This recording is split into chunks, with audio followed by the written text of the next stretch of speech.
Hey guys, welcome in. Today I just want to sit down and play with some indie makeup. I picked up the Oden's Eye Jewel Shine eyeshadows and they came like a while ago and I haven't played with these, but I also placed an order with a brand that I've never tried before. This is EuniqueBeauty. So I picked up a couple of their eyeshadow palettes and then one of their blushes. So I'm interested to try this brand. I'm really just dedicated to trying like new indie brands this year. And then I have a lip product from Laura Geller. So these are all new to me. The rest of the stuff I'm gonna try and incorporate from other indie brands, but some of this stuff is not new to me. So I thought we would just play with the makeup and just get a little bit chatty about what's going on in the beauty community right now. So we'll hop right into it. I'm just going to tell you briefly what I'm putting on my face. Of course, I will link everything below. So I'm going to put on the Radiant Skin Tint Diffusion Dew from EniqueBeauty. I do not have primer or an indie brand primer that I want to use. I just moisturize pretty heavily, so I think that's good enough for me. I don't know how many people are actually going to see this video, but I thought I would chime in on the most recent beauty community gossip. I'm just going to use my Lunar Beauty sponge to blend it in. I think that a lot of people have voiced their opinions and most people are pretty upset. So if you're unfamiliar with the newest gossip, there was a sponsored post by Makila Does Makeup on her TikTok page. It was for a new L'Oreal telescopic mascara. And if I can, I'll just kind of throw up a video. And in it, she of course promoting this product, but it appears that the way that she's saying that it's working so well is by wearing false lashes. And a lot of people said, you know, the comments were kind of going crazy where, oh, do the Ardell Wispies come with this mascara too? And a lot of other content creators were pretty upset that it appears that in the video, what she's doing is not promoting as much as she should or highlighting the fact that it was a paid promotion as much as she should. And then wearing false lashes, basically false advertising. So a lot of people were pretty upset by this. This is just a really like kind of light coverage radiant foundation. I didn't like it at first because I thought it just wasn't enough coverage, but I'm actually starting to like it. If my hair is frizzy, it's because I didn't dry it all the way and I am getting ready for my morning. So it's a little bit dark still outside. It's kind of early. So yeah, I am gonna go into my Skin Mimetic Concealer from EniqueBeauty as well. So a lot of content creators came out to say, like, you know, this kind of false advertising makes us all look bad, makes us all look dishonest. Then some of the stuff that we promote may be a little bit more questionable. I think the consensus was we work really hard to be honest and give honest reviews. And so this overall just makes us all look bad. I don't think that's true. Here's my thought on this. I think there's a certain deception with content creators in general. Let's talk about Botox. How common is Botox these days? Are you somebody that gets Botox? I thought about getting Botox. So when you sit behind a camera and you're trying on all these products, sometimes they look 10 times better on your skin because it's almost flawless because you've had this Botox. I mean, isn't there a certain deception in Botox? Let's talk about lip fillers. Isn't there a certain deception in lip fillers? These are not like natural remedies in making your natural appearance healthier or more sustainable for, you know, aging. These are literally things that alter your appearance. And so there's so many content creators that get fillers, that get Botox, that get lips. I mean, they're fun to watch. I like watching makeup go on people who have like, you know, no fine lines and like perfect skin, beautiful young skin. I think that they're very popular. But it's deceitful, is it not? Like, that's not how we naturally age. We used something to make ourselves, you know, enhanced. The same thing with veneers. Like, isn't there a certain deception about that as well? And you guys might not agree with me, but putting a pair of false lashes on yourself when you're promoting a video about a mascara only makes you look bad. How does that make any other content creator look bad? How is that a reflection of a community in general? I'm gonna throw on my EniqueBeauty Diffusion Set Translucent Pressed Powder. I get it. There's a collective thinking, right? If police officers go out and they do something to harm someone that they're arresting and use undue force, right? We all start looking at police officers as like these crazy maniacs that can't control themselves. And we start to look at every police officer in that same light. I understand that there's a collective thought in when you do something deceitful or bad, you're giving the collective a reputation. The reason I don't think that that is the case here is because when your followers see that you're doing this, you can tell that you've put on a fake lash as opposed to it just being a really good mascara, but you watch another content creator and you can tell that they didn't do that. I mean, people have the sense enough to know, like, okay, it applies to certain people. I'm gonna go in with my Trustique Define Sculpt and Set Brow Pencil. That's like all I have left, but I love this. I guess the way that I think about it in general is that there are some content creators that are more natural, and I say natural, I'm saying like no Botox, no fillers. They don't do additional things to enhance themselves. I mean, it's great to be in beauty and love those things, and there's no taboo in getting them. It's just that it is a layer of, I don't want to call it deceit, but there is to some degree, right? I'm not going to say that I'm not a person that wouldn't do those things, right? I'm dying to try a little bit of Botox and just see what it does. I'm dying to like get my teeth whitened, which is not super expensive. It's something that I want to do. Getting veneers will just not happen unless I just happen to lose all my teeth for some reason or another.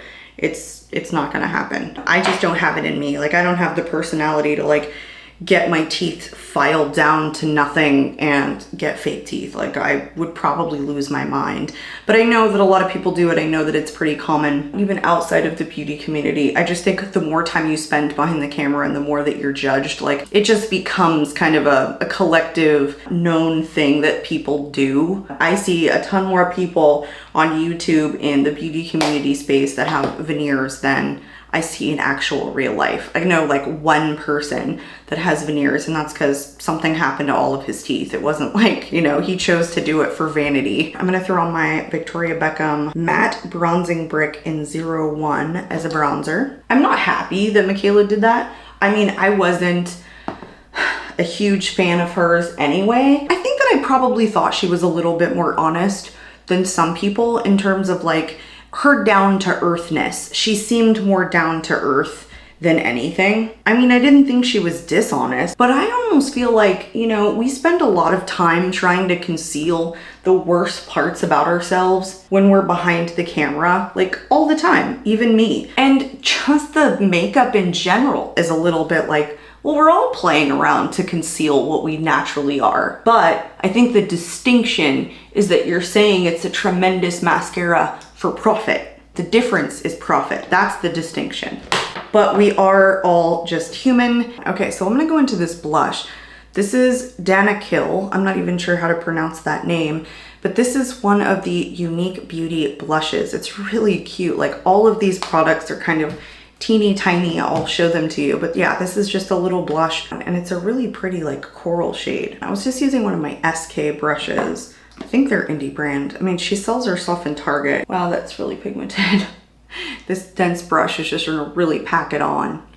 But it's a nice powder, like matte finish blush. I'm gonna have to blend this out, hold on. So, I mean, everyone's posting about, you know, Lashgate and Mascaragate.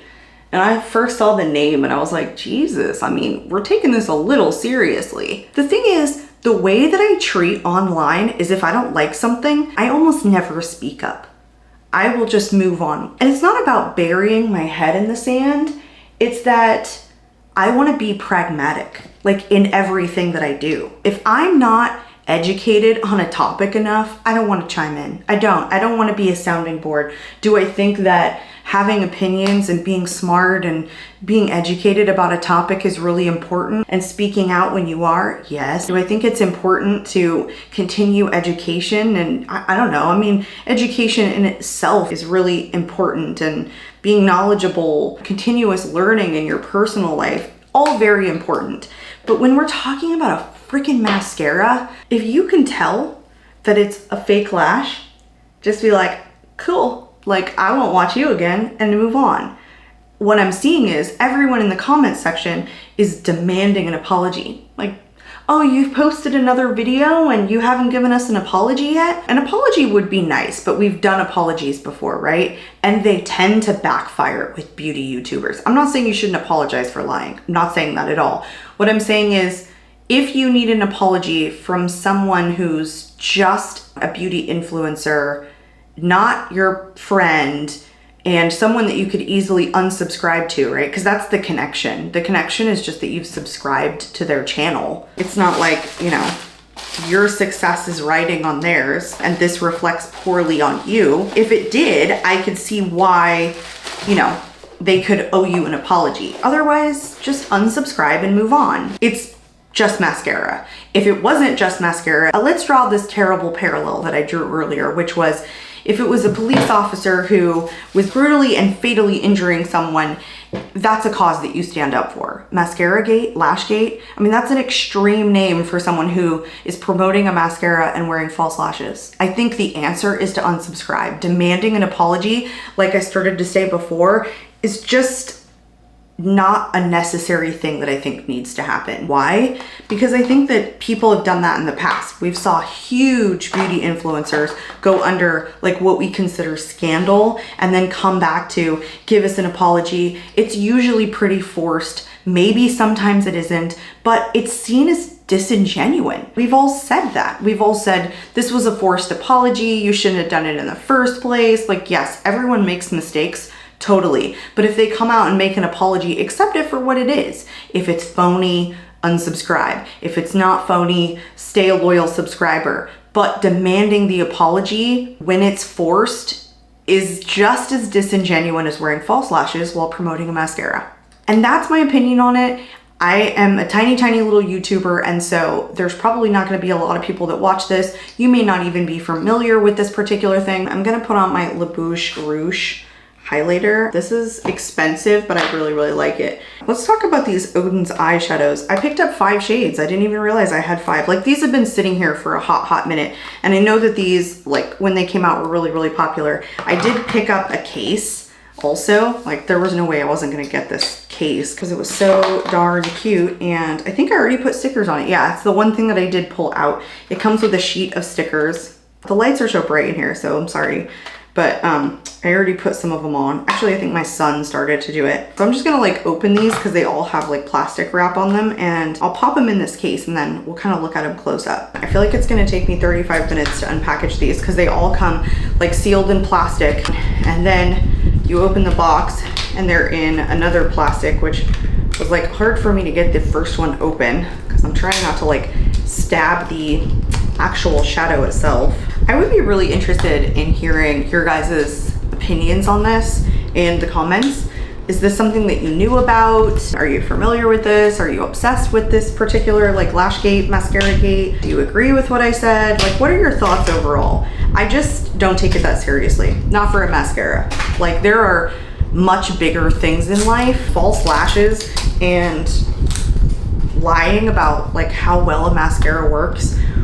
On a scale of I give a shit and like super petty, it's pretty low down there for me.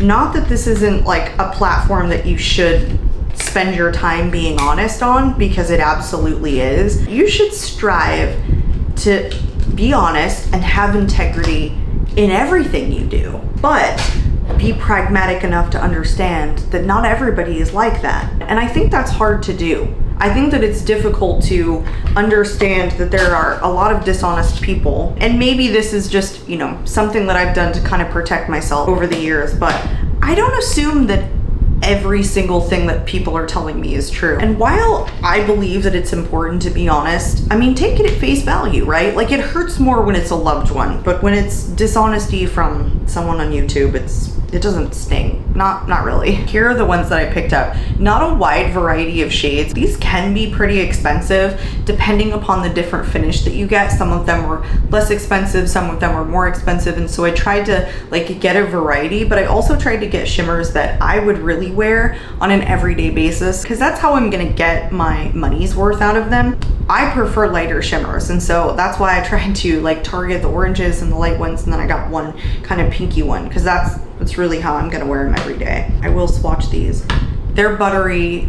They're like the most buttery shimmer I've ever touched ever. Just FYI. This is the first one. This is in Maja. An orange shimmer. I love them. I love them. The next one is in Lola. These are crazy soft. Wow, that's a really shifty one. You see that? That shifts green, blue, kind of purple. I have another orange shimmer. This one's Samantha. Well, this one is much chunkier. This is the Samantha one. Man, but it's like a cream formula. It's wet. Shifty pink, pinky peach. This is Eden. I like this. I like how soft that felt. And this last one is Olivia. This is another, I think, chunkier one, but not as wet as this shade. It's nice. I think that's my least favorite though. I'm looking at this and this probably is my favorite one. I didn't realize this was gonna pull quite as green. It's really pretty, but yeah, this one's my favorite. So I'm gonna use this one on the eyes today. I can't get all of these on my eyes because I do have these other palettes, and I'm gonna pull from, I think mostly like the mattes. Maybe we'll try like layering shimmers on top of each other, but I want to look at these. I'm not going to swatch them. These are the 3 palettes from EuniqueBeauty. It's like interesting packaging. I do like it. Here's the teeny tiny palette, very similar to like the way that the blush opens. And this one is called Me, Myself, and I, and it opens this way. Here's the color story. Just very neutral. These are vegan and cruelty free. They have an 18th month shelf life, and these are made and packaged in the UK. This one doesn't look like it has a name. There is the packaging, but it doesn't have a name on it. It just says pressed pigment palette. Ooh, I love this color story. This says, know thyself, you come from a long line of strength, honor, beauty, and intellect. And so it has some of the prominent women names in history. So you have Sheba, Nandi, Ya, Cleopatra, Moremi, and Nefertiti. I want to swatch this one shimmer in Noremi. I think I'm pronouncing that right. This is a topper. Let's swatch one of these other shimmers. This one is in Nefertiti, and it's a chunkier shimmer. And then the final palette is volume 1, and there is the packaging. And these all have very Japanese names, which I don't know. I'm not familiar with Japanese culture enough to know what these names are. Sakura, Hatsui, Fuji, and 2 at the bottom that I'm not gonna go ahead and pronounce, but this also looks beautiful. Let's swatch this one in Hatsui. This feels like a really, really wet shade. That's almost like a topper too, but it has a little bit more base than the other one. These just feel super exciting to me. This is the kind of stuff that like really, really makes me want to play with indie shadows just all year.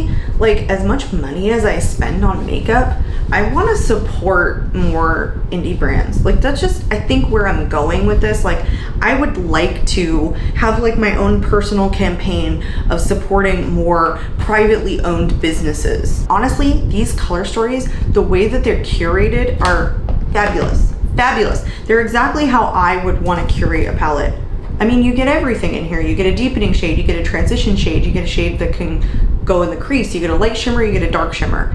They are some of my like favorite curated palettes in just looking at them. And you know what my favorite thing is? Every one of these is an even ratio between shimmers and mattes, and that's always what I personally like. I don't want to say that I really dislike when they have an uneven ratio. I guess I do though. Like that, I just do. I do. So I freaking love these. I mean, the perfect little pocket palette. These look like perfect little travel palettes. I'm gonna have to go into this palette. I don't know. It's calling to me, I guess. It's like my vibe today. I'm just feeling like a little bit darker, I guess. So what I'll do is I'll try this as kind of like just an all over base. I'll use this in the crease, this in the outer corner, and I'm gonna use this little bad boy here. It's just a topper all over the lid because I do want to go into, I think, one of these shades from Oden's Eye, and I'm probably gonna pull this lightest one here. Eunique also did send me this, and I'm pretty sure I did not purchase this. It was just like a pressed eyeshadow separate, and it's quite beautiful. It actually says Grimoire, which was a highlighter, but it was in a pressed eyeshadow palette. I just don't think that I'll use this as a highlighter. Even on the back it says highlighter, but I think this is more of like a shade that I would use for my eyeshadow. It's just this multi-chrome shadow, super, super shifty. It also is magnetic, so I'm gonna throw it in this palette with Oden's Eye. Oh, that's so serendipitous. My lips are feeling so dry. I'm actually just gonna throw this on. This is the Laura Geller Hydrating Lip Color Jelly Balm, and this one is in the shade In the Buff. I picked up 2 shades of this, and I have tried one before. And this is supposed to be like where lipstick meets balm. It's nice. Like, I've been trying a lot of Laura Geller products lately. I have more that I haven't like played with yet. Oh, it's really pink. It's okay. I think this is a little bit of a stiffer formula for like lipstick meets balm. I have some other ones from EniqueBeauty that I'm just like, so much better. Like, I love them. They're so creamy and comfortable. That was pinker than I thought it was gonna be. That's what I noticed with the Laura Geller stuff, is like the box doesn't necessarily match the shade. Like, this is more pink than this box is. So far I'm liking Laura Geller stuff, but nothing has like knocked me off my seat for any of it. Now on into the eyeshadow palette. I told you guys how I'm gonna apply it. I am gonna speed through this portion because I've just been chatting away and I'm probably taking up a huge amount of time on this. And the brushes that I have, you guys, I have like a Lunar Beauty one. I have some rougher brushes.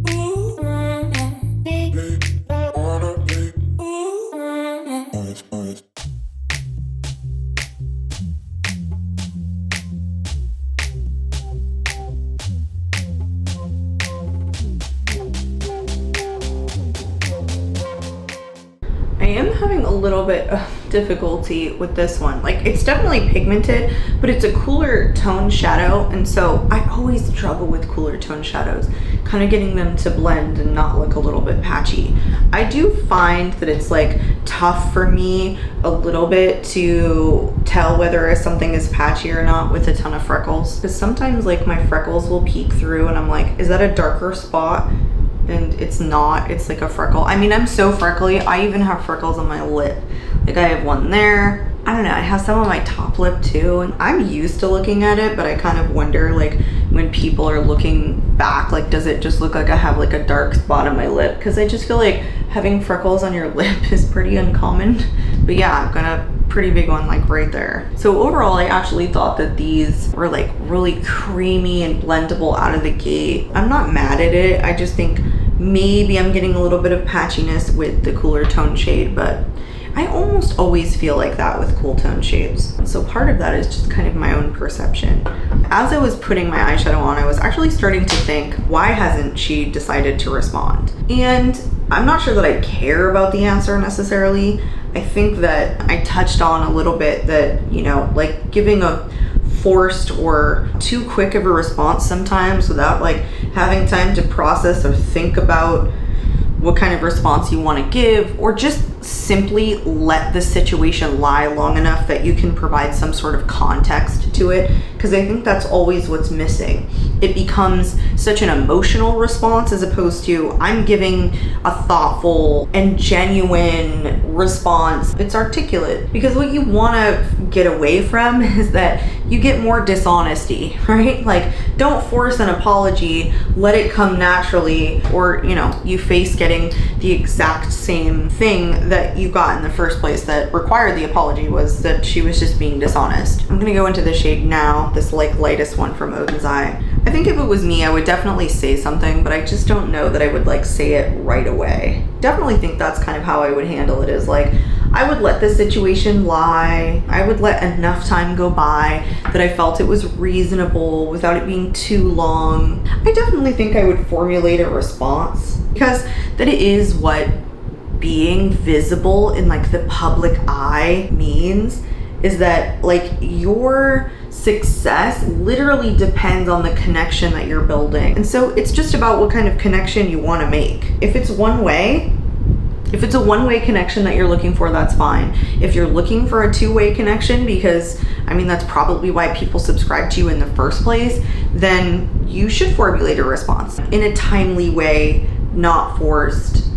I feel like I'm just continuing to build this up. This is so pretty. I just feel like I'm going overboard, like, give me more. You know, I never get to play with as much shadows as I want. I didn't get to play with either of these two shimmers, but this one was really, really creamy. This is the one that I laid down first. I actually like it. I think it's more than just a topper. Like, I think it's a topper, but I think it has a good base to it because of its kind of like soft and creamy formula. So I enjoyed this palette.